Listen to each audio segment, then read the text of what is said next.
habíamos quedado la clase pasada en algunos ejemplos de servidores con distintos formatos. Encontré finalmente la versión del cliente hecho, o sea, del servidor hecho con Select, que no se queda pegado cuando hay clientes que le escriben y le escriben, pero no le contestan nunca. Y básicamente el truco es utilizar la segunda máscara de Select, que en el fondo funciona igual que la RMask, solo que con la diferencia de que ahora ahí me aparecen solo aquellos file descriptors en los cuales yo puedo escribir, ¿ya? Entonces, en el fondo yo le paso los file descriptors que me interesan en 1 y él me retorna esos bits en 1, a los que corresponden a ¿cómo se llama? A file descriptors en los que yo sí puedo escribir en este minuto, y por lo tanto cuando después llega el momento que un cliente me escribió, ¿no es cierto? O sea, acá está en su RMask está el file descriptor encendido. Entonces lo que hago es que además de exigir, hasta aquí llega el if antes, digamos, entonces además de exigir eso, le exijo además que también esté encendido el bit de la máscara de write. Y después entonces leo lo que venía y escribo, ¿no es cierto?, lo que yo quería, igual como hacíamos la vez pasada. Ok, esto está todavía con un poco de debugging porque van a ver, tiene un fenómeno un poco curioso, no es el comportamiento exactamente que uno quería. Vamos a explicar al tiro por qué. La idea es que si ustedes compilan esto, bueno, hay que poner JSocket igual.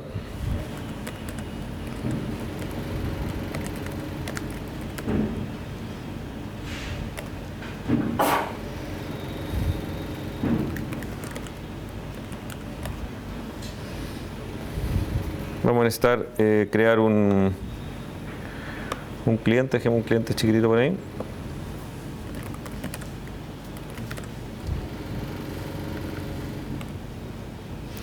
Y el problema funciona, digamos, o sea, si uno pone acá cualquier cosa, el servidor me hace eco, ¿ya? Y una vez que yo me desconecto del servidor, el cliente muere y el servidor se bloquea. Mi problema es lo que pasa entre medio. O sea, en el fondo, si no hay ningún cliente conectado, el servidor se queda efectivamente esperando que alguien se conecte con él y no está haciendo nada. Pero mientras hay un cliente conectado, mi select está retornando todas las veces. Y no estoy haciendo nada, porque no hay nada que hacer. Pero en el fondo estoy gastando CPU en un ciclo infinito sin necesidad. Entonces la pregunta es, ¿por qué ocurre eso? ¿Por qué select me está retornando todo el tiempo? Y si uno mira el código, es bastante lógico. No, se llama así, se llama echo select.c. En el fondo, cuando construyo la máscara para select, lo que hago es todo file descriptor al cual yo estoy conectado, lo pongo en la máscara de read y en la máscara de write. Y después voy al select y le digo, ok, avíseme cuando hayan cosas para leer en la máscara de read, pero también avíseme cuando alguno de estos file descriptors están listos para escribir. ¿Okay? Entonces al final no me sirve, porque lo que me está diciendo es, ok, no hay nada para leer, pero sí puedo escribir. Claro, yo no tengo nada para escribir tampoco, entonces no era la buena pregunta la que había que hacer. O sea, funciona, pero es una forma súper ineficiente de resolver el problema, ¿ya? Entonces la solución es más complicada. En el fondo tiene que ser algo así como, ok, avíseme cuando hay algo para leer. Para aquellos donde hay algo para leer, veamos si se les puede escribir, y solo aquellos que cumplen con las dos condiciones los puedo atender. Entonces en el fondo implica hacer dos select. ¿Okay? Uno primero para que haya alguien que me está escribiendo, y una vez que esos gallos que me están escribiendo están listos, de esos hago un nuevo select con esa misma máscara en la de write, y me quedo con aquellos que quedaron en uno en las dos máscaras de alguna forma, ¿eh? Entonces hay una segunda versión de este mismo código que se llama echo select eficiente, que trata de hacer esa misma idea, ¿eh?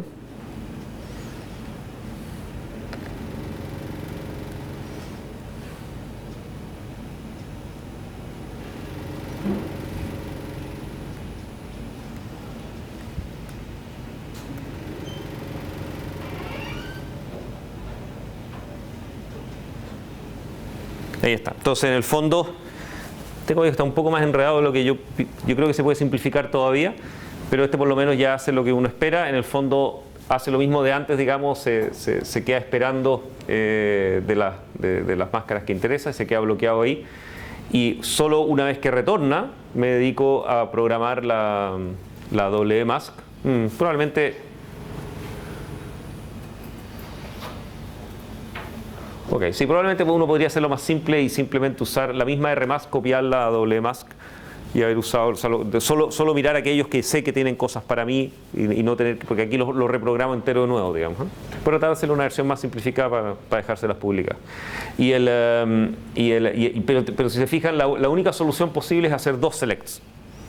¿Okay? Uno más restrictivo primero, que solo me preocupan aquellos que yo estoy esperando que despierten, y una vez que esos estén listos, hago un segundo select, ¿ya? Ahora, es un poco más complicado de lo que debiera ser porque probablemente la solución trivial habría sido pensar hagamos aquí para read solamente y hagamos acá para write solamente, pero hay un problema que es que cuando tenga sockets de write bloqueados, digamos, y ocupados, no voy a atender a algunos clientes que tienen cosas para mí, ¿no es cierto? O sea, hay gente que me quiere escribir y que yo no los voy a atender porque no tengo cómo escribirles de vuelta. Entonces, esos tipos tienen el problema que a la próxima vez que vuelva a select arriba, me van a decir, yo todavía tengo datos. Entonces, en el caso que uno de esos me quede bloqueado, voy a pasar de select en select todo el tiempo. Porque acá me va a decir, este tiene datos, y acá me va a decir, todavía no se los puedo escribir. Acá tengo datos y acá... Entonces, aquellos tipos que cumplen con esa condición, que tienen datos, pero yo no los puedo escribir, yo los saco de la máscara de acá arriba, de la de read, y los pongo en la de write, en el fondo. O sea, en el fondo borro los bits de los tipos que me están escribiendo y los pongo en los otros bits. Entonces, esta es una mezcla rara de máscaras, que es difícil, arriba está el código, digamos, pero es complicado, ¿no? Que en el fondo es... Ok, me interesan todos los sockets, aquellos que estaban en la máscara de read antes, ¿no es cierto? Y que yo no les pude responder porque todavía no tienen hueco, ese bit lo corro y lo pongo en la otra máscara, que es una cuestión bien complicada, ¿no? Pero esa es la idea. En el fondo la idea es acá poner todos aquellos que yo puedo atender y que estoy esperando que me escriban, y acá poner aquellos que yo sé que tienen datos para mí, pero que todavía no se los puedo escribir de vuelta. ¿Se fijan? Entonces acá me quedo bloqueado esperando que alguna de las dos cosas cambien. O sea, ya sea hay más gente que me escribe o ya sea el tipo que yo le tengo que responder ahora me puede atender, ¿ya? Y cuando tengo todo eso, igual estoy obligado a hacer un select secundario acá, que es en el fondo asegurarme que todos aquellos, esto es básicamente para aquellos nuevos que me acaban de generar más datos, asegurarme que de verdad yo se los puedo escribir antes de escribírselo. ¿Ok? Entonces queda súper enredado el código. No he logrado simplificarlo, pero creo que es interesante porque funciona. Pero es realmente difícil de entender, ¿no? Entonces esta nueva versión tiene la gracia de que no le pasa como la anterior. O sea, si ustedes hacen el eficiente, y entonces ahora si tienen ¿cómo se llama? Un cliente que, te fijan, de a poquito efectivamente va atendiendo y saliendo los selects uno por uno y no queda en ese ciclo absurdo del otro, ¿no? Pero este código está todavía demasiado enredado como para que no sé si es presentable así como está. Voy a intentar simplificarlo un poquito más todavía. Ya.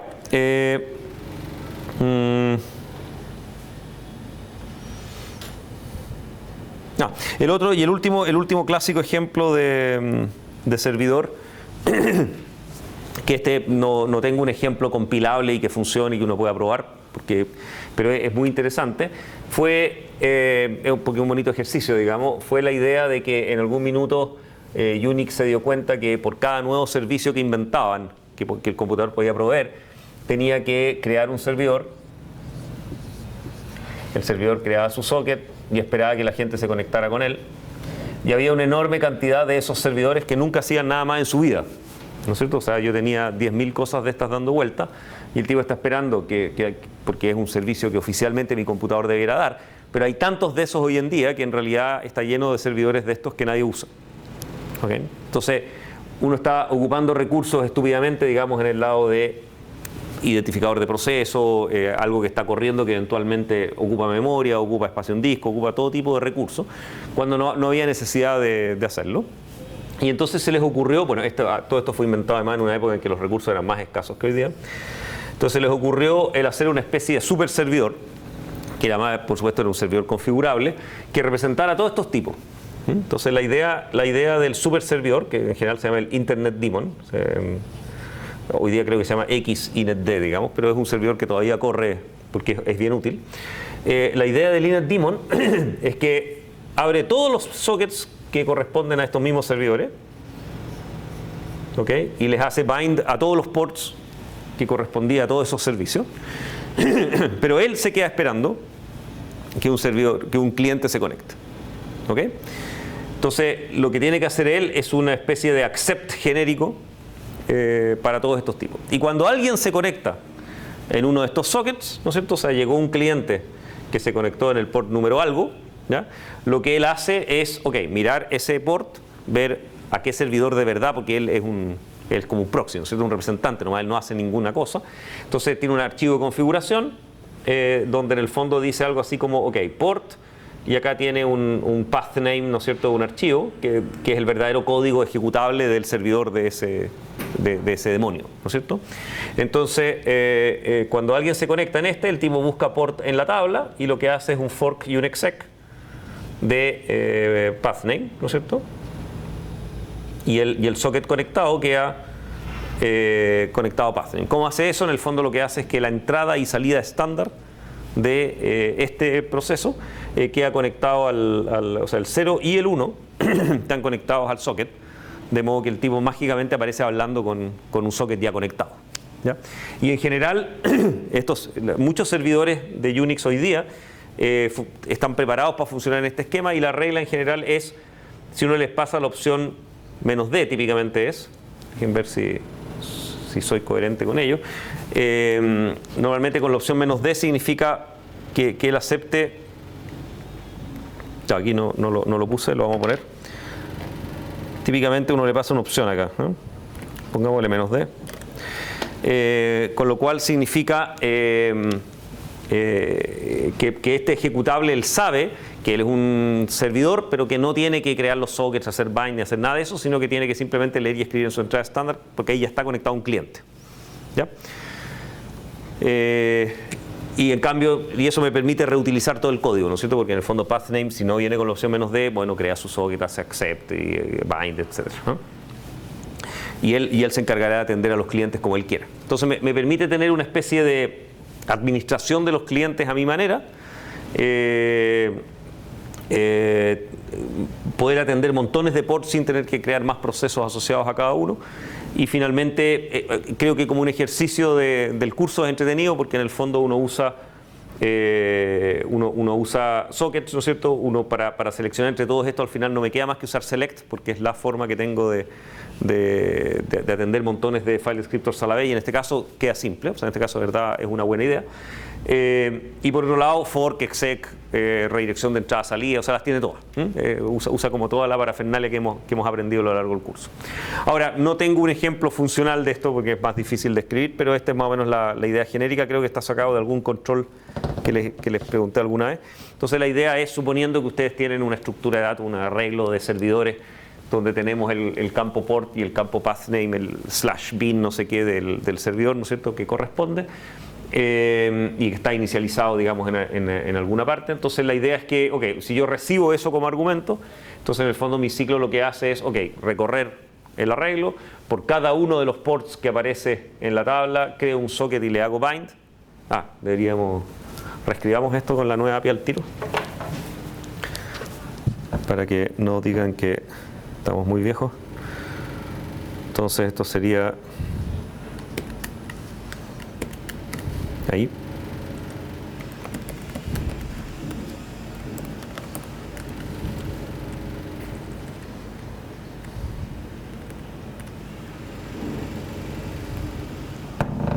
Eso.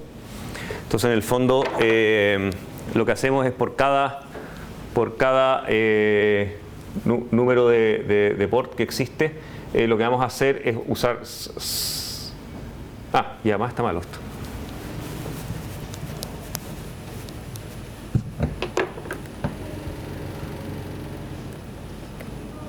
No sé si lo eché a perder yo cuando lo copié o si venía malo de antes. Como nunca lo he compilado, los errores de sintaxis son posibles. Ok, entonces en el fondo recorro el arreglo, ¿no es cierto? Y por cada campo port del arreglo hago un socket y un bind a ese socket y lo asigno en un arreglo de sockets, digamos que es del mismo tamaño, que donde están los file descriptors. Y después, una vez que tengo mi arreglo de sockets listo con sus bind armados, o sea, yo estoy esperando conexión en todos ellos, lo que hago es un select. ¿Se fijan? O sea, programo la máscara de mis sockets con cada uno de los sockets que acabo de abrir y me voy a un select esperando que alguien se conecte en alguno de todos los sockets abiertos. Cada vez que select retorna, como siempre, uno tiene que recorrer la tabla y ver en cuál socket estoy esperando conexiones, y en este caso no tengo dudas. Si encuentro un file descriptor, yo sé que tengo que hacer un accept. ¿Se fijan? Entonces, en el fondo, cada vez que encuentro el socket sub i en la máscara, hago accept y hago mi fork y exec mágico. ¿Ya? ¿Cuál es qué tiene que hacer el hijo una vez que yo lo creo? Cerrar 0 y 1 para que queden disponibles. De ahí hacemos dup del socket y dup de nuevo, con lo cual el socket queda en 0 y queda en 1 automáticamente. Y cierro ese, igual que con los pipes, ¿no es cierto? Con la diferencia que ahora el socket es de entrada y salida, así que no tengo que preocuparme cuál es la entrada y cuál es la salida, es lo mismo. Cierro el socket para que no me tenga file scripts abiertos de más. Y después hago mi exec, que no debiera retornar nunca, ¿no es cierto? Donde en el fondo agarro eso también está mal. Soy inconsistente con mi propia notación. Se llamaba pathname el string, entonces acá hacemos exec de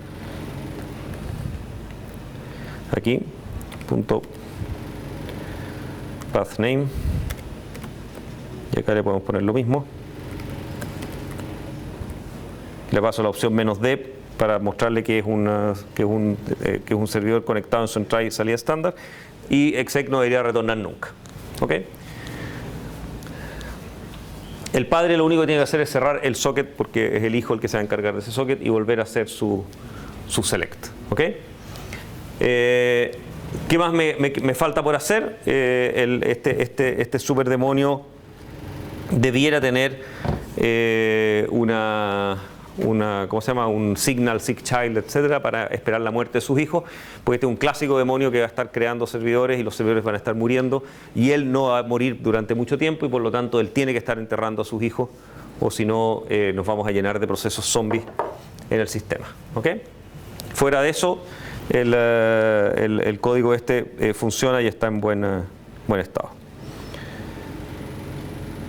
Ok, aprovechando que les hice una nueva versión de JSocket, que tiene algunas chorezas que las versiones anteriores no tenían, les agregamos un punto de la materia que no está en ninguna parte, pero que vale la pena dado que era fácil de agregar.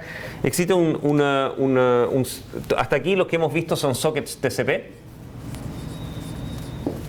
y todo lo que estaba escrito y pensado en el curso para JSockets estaba pensado para sockets TCP, que son estos sockets que en el fondo alguien hace connect, ¿no es cierto? Queda entonces mi socket entre el cliente y el servidor full conectado. Yo hago read y write a este lado y acá yo hago read y write, y funcionan igual que un pipe, ¿no es cierto? O sea, como habíamos visto, es confiable. Los datos que yo envío llegan al otro lado en el mismo orden exacto, no se pierden, no se alteran, etcétera, salvo cuando la conexión se pierde y en ese caso en general yo recibo un error en alguno de los dos lados, y ahí sí que no tengo la opción de saber hasta dónde llegó mi ciclo, mi flujo, pero sí, mientras todo funcione, digamos, y todo resulte bien, esto va a funcionar. Y recuerden que este es un flujo de bytes, ¿ya? Eso es muy importante en el sentido de que si ustedes hacen write de 20 bytes a un lado, al otro los pueden leer de a 1, lo pueden leer de a 100, digamos, y va a funcionar. O sea, ustedes no tienen, en el tiempo que lee, no tienen cómo saber dónde están los bordes de lo que el otro escribió, ¿ya? Es igual que en pipe, en pipes. Ok, entonces existe un segundo tipo de sockets que se usa menos, por eso es que no los habíamos enseñado nunca, pero que en algunos casos son útiles, que son los sockets UDP, ¿ya? Los sockets UDP son exactamente lo que la red en la base me entrega, por lo tanto son hiper eficientes y muy livianos. Y en general un socket UDP es como un socket orientado a mensajes, si ustedes quieren, a enviar un mensaje a otra máquina y no a establecer conexiones y hacer diálogos largos. Entonces, en general, funciona muy parecido. Yo creo un socket, tiene un file descriptor, etc. Lo creo, todas esas cosas que le hemos puesto en general TCP algo a toda la nueva API, ¿no es cierto? Ahora en esa misma API se escribe UDP en vez de TCP. Y las primitivas en general funcionan igual que antes. La diferencia es que el servidor ahora usa un solo socket para operar. O sea, antes yo creaba un socket para le decía bind, después en ese socket teníamos que hacer accept, y cuando accept me retornaba un segundo socket con el cual yo quedaba conectado al cliente. ¿Se acuerdan? Eso deja de existir. O sea, en el fondo ahora yo tengo un socket en el port 1818. A todo esto los ports son disjuntos entre TCP y UDP, por lo tanto yo puedo tener un servidor escuchando en el 1818 UDP y tener otro servidor escuchando en el 1818 TCP. Son espacios de nombres distintos. Y la diferencia entonces ahora es que ese socket va a funcionar para todo. De hecho, ya no hay accept, digamos, ¿no es cierto? Porque no se aceptan conexiones, sino que lo que hay es básicamente una especie de read, si ustedes quieren, ¿no es cierto? Y entonces la idea es que si este es el servidor y este es el cliente, el concepto es algo así como que el cliente puede llegar en cualquier minuto y enviarle un paquete de datos, si ustedes quieren, ¿no es cierto? Y hay que decir hacia quién lo enviamos, y como siempre, esto siempre es un hostname y un port. Y ahora, a la siguiente instrucción, ¿no es cierto?, me pueden dar ganas de enviar este otro paquete de datos a otro destino que no tiene nada que ver con el anterior. ¿Ok? O sea, en el fondo, un socket ahora funciona como una forma de enviar datos, digamos, pero cada vez que envío tengo que decir para quién son esos datos. ¿Ya?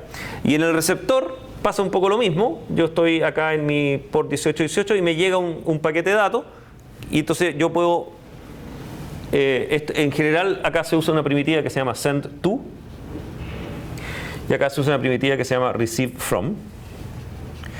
Y en general la diferencia con read y con write es que yo le digo a quién, en send to le digo a quién quiero enviar, y en receive from recibo ¿cómo se llama? Digamos, yo le paso un puntero para que él me diga, me deje ahí de dónde viene este dato, quién es el origen. Y por supuesto la idea es que el origen también se parece a un hostname port, digamos, para yo poder decidir. ¿Ya? Esa es un poco la idea. ¿Ya? Ahora, uno puede hacer un poquito de trampa si uno quiere que esto se parezca un poco más a un socket TCP, se puede, con ciertas limitaciones. Espero no haber desconectado el micrófono. Con ciertas limitaciones. Por ejemplo, accept no se puede hacer, pero yo puedo hacer un connect en el socket del cliente, y con eso lo que hago es decirle, está bien que este sea un socket TCP, pero en realidad de aquí para adelante yo siempre lo voy a usar para mandarle datos a este mismo servidor. ¿Ok? Una forma como de... Y de hecho pueden volver a hacer un connect después a otro. O sea, connect no significa lo mismo que antes, en el sentido que no hay un protocolo, yo no le pido al servidor que me escuche ni nada. Significa, ok, de aquí para adelante todos los writes que ustedes hagan en este socket van a ir en esta dirección. Es como preprogramar el to. ¿Eh? Y funciona, y a veces es útil. Y eso me permite, si ustedes hacen connect, permiten que en vez de usar send to, hagan, y en vez de usar receive from, pueden usar read y write, porque no hay ninguna duda. ¿Ya? Pero read y write se comportan como paquetes. O sea, si ustedes hacen write de 10 bytes, al otro lado llegan 10 bytes. Nunca llegan más ni menos. ¿Ya? Vamos a ver algunos ejemplos después.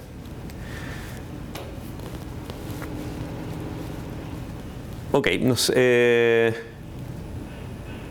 bueno, y por supuesto, la otra característica importante de los sockets UDP es que son totalmente no reliables, ¿no es cierto? O sea, ustedes no pueden confiar, los paquetes se pueden perder, pueden confiar que no se alteran porque hay un checksum y un algoritmo de verificación detrás, pero se pueden desordenar, se pueden perder e incluso se pueden duplicar. ¿No? Uno puede recibir varias veces el mismo dato. Entonces, nunca se usan para protocolos fiables, salvo que ustedes quieran reconstruir. En el curso de redes típicamente les damos esa tarea, ¿no es cierto? O sea, de usar UDP y ustedes programar arriba un sistema de envío fiable y qué sé yo, para que vean lo difícil que es. Pero en el fondo, normalmente en las aplicaciones uno lo usa solo para cosas que no importa que hayan datos que se pierdan. Inicialmente uno podría decir eso es absurdo porque uno siempre quiere que los datos lleguen, pero no es verdad. Ahí está lleno de ejemplos, por ejemplo, qué sé yo, sincronización de relojes. ¿Okay? Entonces tengo un servidor que de vez en cuando le comunica la hora que es al otro computador. Okay, que esos mensajes se pierdan de vez en cuando me da absolutamente lo mismo. Por otro lado, no quiero una conexión difícil y verificación y retransmisión, porque más quiero que lleguen a la hora, digamos, o sea, que lleguen lo más rápido posible, y por lo tanto es el tipo de todo lo que es como tiempo real y todo lo que es pequeños protocolos de mensajes muy cortos, esto es extraordinario. Es mucho más liviano, es mucho más rápido. Cuando ustedes en TCP llaman a la primitiva connect, eso implica una ida y vuelta, digamos, entre el cliente y el servidor de más o menos unos 3 paquetes, y por lo tanto hacer un connect en TCP toma un montón de tiempo. Si estamos hablando con Japón o qué sé yo, puede llegar del orden de un segundo, ¿ya? Acá nada de eso hace nada, porque ustedes llegan y envían un paquete, ni siquiera han hablado, ni siquiera saben si el tipo al otro lado existe, y el send-to va a funcionar en forma inmediata. ¿Okay? Entonces es extraordinariamente liviano comparado con el otro, y por eso para ciertos es obviamente más extraño, pero para ciertas aplicaciones se usa, ¿ya? Ok, entonces aprovechando que teníamos esto, les inventé una primicia. Ahora esta es la primera versión que hago para el curso. Un servidor de eco utilizando mis primitivas nuevas de UDP. Ok, entonces aquí aparecen algunas cosas que no he logrado esconder totalmente. Se vuelve un poquito más difícil igual de utilizar, porque lo que me aparecen ahora, que lo habíamos logrado esconder bastante bien antes, son el from y el to, digamos, o sea, que son las direcciones de red, si ustedes quieren. O sea, hasta acá nosotros mandábamos elegantemente un string que era un hostname, ¿no es cierto?, como www.nic.cl, qué sé yo, y él se encargaba de toda la parafernalia extraña de traducir. Obviamente cuando yo recibo un paquete, el paquete no viene desde un hostname, ¿no es cierto? O sea, no dice esto viene desde www.algo, y en realidad viene ahí cableado la dirección IP en el bajo nivel y todo. Y hoy en día eso es más complicado que antes, porque además la dirección IP puede ser IPv4 y puede ser IPv6, son de distinto largo, significan cosas distintas, es un desastre, ¿ya? Entonces tuve que batallar un poquito con el programa para que al final funcionara. De hecho, Jaira, sería bueno que lo probaras en macOS porque no probamos esta versión la otra vez, y estamos logrando casi que funcione en todas partes. La complicación es el from, ¿ya? Que en el fondo cuando yo recibo un paquete tengo que ver de dónde viene, y esa información viene en el paquete, y básicamente es una dirección IP, y además es binario, bajo nivel, no es un string, no es nada, es una cuestión rara que yo no sé qué es, ¿ya? Y como estamos tratando de hacer aplicaciones que sean compatibles IPv4 y IPv6, quiero tener direcciones genéricas que funcionan siempre, ¿ya? Parece ser, porque no he encontrado mejor forma, a pesar de que es un poco extraña todavía, de que la forma de hacer eso es usar esta estructura rara, que no sé si existe en todos los sistemas operativos, que sé, pero parece que es el estándar, que se llama un Socket Address Storage, ¿ya? Que en el fondo lo que dice la documentación es que eso es un tipo que es suficientemente grande para almacenar cualquier dirección de red que exista en el mundo, más o menos, ¿no? Esa es como su documentación. Entonces yo no sé qué direcciones son, pero sé que esto es un storage suficiente para cualquier socket address. Eso es un poco lo que quiere decir, ¿ya? Entonces lo que me define eso es un tamaño, básicamente, ¿ya? Entonces la idea es que todas las direcciones yo debería declararlas de tipo socket address storage. Y lo malo, no sé si por compatibilidad o por historia o qué sé yo, es que las primitivas no es ese el tipo que esperan recibir de parámetro. ¿Okay? Lo que ellas esperan es recibir un struct socket address, que yo entendía que era justamente cualquiera de estas direcciones IP. Parece que no es tan así. Parece que depende, en algunos casos socket address es IPv6, en otros casos es IPv4. Parece que hay algún tipo de drama. De hecho, el programa me fallaba en algunos casos. Así que al final esta es la mejor combinación que encontré, y por lo menos y funciona súper bien. Básicamente entonces uno declara el from de tipo socket address. El resto es muy parecido a lo que ya habíamos hecho. Creamos un socket, ahora dice UDP, pero es lo mismo que hacíamos antes. Este es el servidor, ¿no es cierto? Y espera en el port 1818. Y ese socket, ahora la gran diferencia es que ya no hacemos accept y ese tipo de cosas, sino que simplemente nos quedamos bloqueados en el receive from, ¿ya? Ahora, ¿qué hace receive from? Es como un read, básicamente, con la diferencia que es como read, ¿no es cierto? Le paso un socket, le paso un buffer y le paso el tamaño de mi buffer. O sea, la máxima cantidad de bytes que yo puedo recibir. Acá hay unos flags que los pueden ignorar, pero por ejemplo yo podría pedirle que no se quede bloqueado, tonteras así. Digamos, generalmente los flags uno se los pasa en 0. Y después le paso la dirección, o sea, es el puntero a la dirección, donde yo quiero que él me deje quién es el tipo que me envió estos datos. Y len, que es una estupidez len, porque es la cantidad de bytes que vienen, o sea, de qué tamaño es esa dirección. Y len es un parámetro desgraciado porque son estos típicos parámetros que son de entrada y salida, o sea, yo calculo de qué tamaño es mi from, que es de tamaño socket address storage, se lo paso a él para que él sepa cuántos bytes tiene para instalar ahí, pero él además me lo modifica y me deja en len cuántos bytes realmente escribió en esa dirección IP. ¿Okay? Entonces len es un parámetro, en el fondo el from es un par, ¿no es cierto?, que es la dirección y su tamaño. Eso es básicamente lo que decimos. Entonces yo le paso la dirección de memoria donde dejarla y cuántos bytes yo tengo de espacio y él me dice cuántos bytes escribió ahí. En general esto yo ni lo miro, ese tipo de cosas, pero después lo voy a necesitar de parámetro, por eso lo necesito. Y finalmente entonces cada cosa que yo recibo del socket me retorna, esto es igual que read, me retorna un L, que es la cantidad de bytes que recibí. Ahora no puede haber end of file, porque ya no existen conexiones, por lo tanto las conexiones nunca terminan y nunca se acaban, porque yo lo que recibo son mensajes, y cada vez que recibo un mensaje me va a retornar un largo. Esto probablemente mi código debería tener aquí sí, debería agregarlo. Habría que verificar que L no sea negativo, porque es el típico caso, qué sé yo, que el socket por alguna razón quedó corrupto, que no debería ocurrir nunca, pero uno debiera estar seguro que no hay un error mayor, y cuando L retorna negativo uno debería abortar y terminar, ¿no es cierto?, porque no debería ocurrir nunca, ¿no? Uno normalmente está o se queda bloqueado esperando o recibe algún paquete que alguien me envió de alguna parte, ¿ya? Entonces en el caso de echo lo único que tengo que hacer es devolver el mismo paquete de vuelta al enviador, y eso entonces se hace, son las dos primitivas, este es como read y este es como write. Hago receive from y send to, entonces yo le paso el socket, el buffer, L ahora, ¿no es cierto?, porque L es la cantidad de bytes que de verdad recibí, y le paso mi from y mi len, ¿ya? From siempre es un puntero, porque como él no sabe de qué tamaño es, entonces todas las primitivas reciben un puntero a la dirección, y en este caso len, acá es un puntero a len para que él me diga cuántos bytes me dejó, en cambio en este caso len va solo, digamos, yo le digo cuántos bytes van ahí, ¿ya? Entonces son un poquito feas estas primitivas, digamos, y quedan un poquito muy complicadas, pero es lo único que queda raro del código, digamos, todo el resto queda igual, ¿no? Entonces este es básicamente, si se fijan, el concepto del servidor ahora es espero datos, cada vez que alguien me escribe algo yo le respondo lo mismo, y no hay clientes, no hay número de clientes, porque en el fondo la gente me está enviando estos paquetes y yo los respondo inmediato y me deshago de ellos y no tengo ni siquiera por qué acordarme nunca más de quiénes son, ¿ok? O sea, es obviamente mucho más simple de administrar. El cliente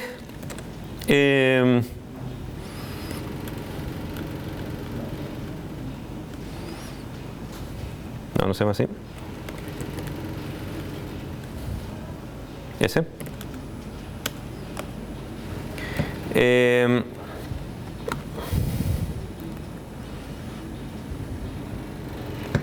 cliente traté de copiar lo más posible el cliente echo que habíamos hecho antes. Lo que vamos a hacer es conectar el socket, ¿ya? Eso básicamente para que se parezca, digamos, al típico cliente que estamos escribiendo. Entonces en el fondo